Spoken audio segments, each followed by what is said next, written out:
So just really coming up with a lot of different combinations based on some of the themes that I found, and kind of combine a couple of different themes as well to try to find some right colors and some right color matches. I even brought in a photo to try to get some inspiration, but realized a lot of waves are a lot more naturally green than I anticipated in terms of the photography of them. So they kind of have almost like an algae, little bit of a dirty water kind of look than what you would think when you think of water. So I decided to move a little bit less from the inspiration from the waves in the photo and a little bit more toward finding what I think are naturally pleasing combinations using these color themes. And one really important thing to make sure that you do when you're starting to do color, we transitioned out of working with typography and working with creating the logo mark. We really want to make sure we are in the CMYK work environment. You can always see if you are on your little tab here up here, it'll say CMYK. If it does not, go to File, go all the way down to Document Color Mode, and just make sure that's selected. You might notice a little shifting of the colors. That's very natural. It's a totally different color profile. But CMYK is what you use to print. So what I like to do is do all logo designs in a print format, and it's a lot easier to switch it over to RGB once we start getting all those files out. And they need some digital ones, which the digital ones will be RGB, and all the print logo files will be in CMYK. They have to kind of have seems a little complicated, but once we start exporting files, I can kind of go into a little bit more detail. So here's kind of some options we have. There's some I like more than others. I think kind of the lighter colors are more calm and inviting. I think these darker toned colors tend to be a little bit more harsh on the eye, and they don't really exude a sense of calm and peace. So I'm going to start eliminating the ones that I think might be a little too strong. I tried kind of getting some inspiration from photos, and I got a lot of greens out of water and waves, and I don't know about that. So I'm going to kind of stick with the blues there. I'm going to go ahead and get rid of the green and the blue. And so these are kind of ones that I'm left with, and we can continue to figure out the right color. So I'm going to spend another 5 minutes just tweaking color. You can even just do this by hand. You don't have to use anything over here. You can just double click on your swatch panel and just lighten it, change the shade and the tone of each one, make it bring in a little more gray elements, or you can make it a more pure shade. You can make it darker, so anything that you feel drawn to. So I'm going to do that here for a few minutes and try to find the right color combination.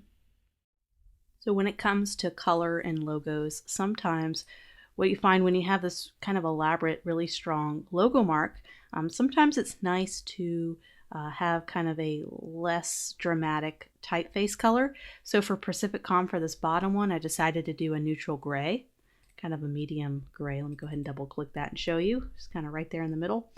And that kind of brings out the color of the logo mark better, because when you have this, you have the typeface and the logo mark kind of fighting against each other for attention, because they're both colorful.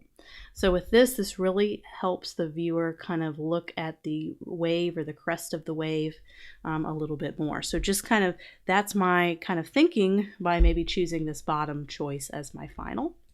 So there you have it. We have a vertical logo, we have a horizontal logo, we have a little small color palette going. What we need to do is we need to make this logo very adaptable to all environments before we're ready to send this. Let's say we get approval and they say, I love it. So you would send them kind of this screenshot, you would put more detail. I'm going to go ahead and attach as a downloadable resource kind of a little cheat sheet that I have of how I present my final logo design to a client when I'm presenting the color palettes. Just kind of helps show them how this logo can expand, and how which color palette, why I chose the color palette. This is kind of a little guide that I send to clients. So I'll go ahead and attach that so you can see what I did with this other logo. So let's say they approve it and they say, awesome presentation. I think this looks great. I'd like to see it on all environments. So they want to see it all white on a colored logo. They want to see it on a darker background. So that's exactly what we're going to do right now. So I have this nice big artboard, and I'm just going to hold down Option and drag, and we're going to adapt this to a darker theme. We're going to first just do a neutral dark gray. So how is this going to look? Let's go ahead and zoom in. This could be a simple, we're just going to make it white. And this is when we really start to figure out our color palette choices.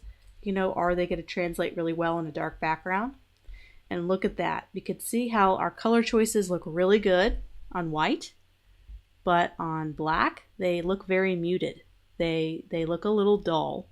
And this is when we really can figure out all this color palette stuff, because we're not going to know if we only design on a white background how it's going to look on a dark background. So let's tweak these a little bit so they can still keep the same kind of contrast on the white, but it also looks good on the black.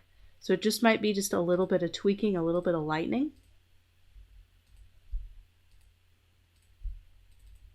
Just a little bit of lightening up for things. So I think that still looks good on that side. Notice the difference. I actually kind of like the top one a little bit better.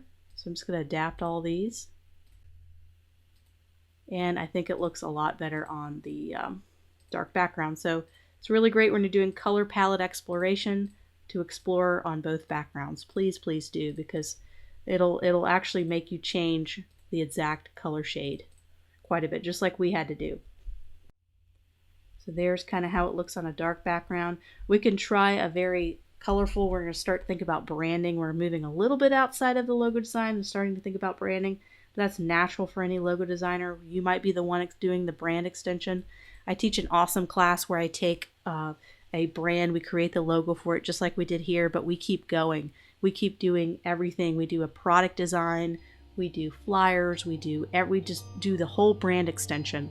So that's a fantastic class. It's called the Graphic Design Mastery class, the complete branding process. So if you're interested in going beyond what we did in this class, way beyond logo design and starting to get more into the total branding package stuff, I highly, highly recommend that class.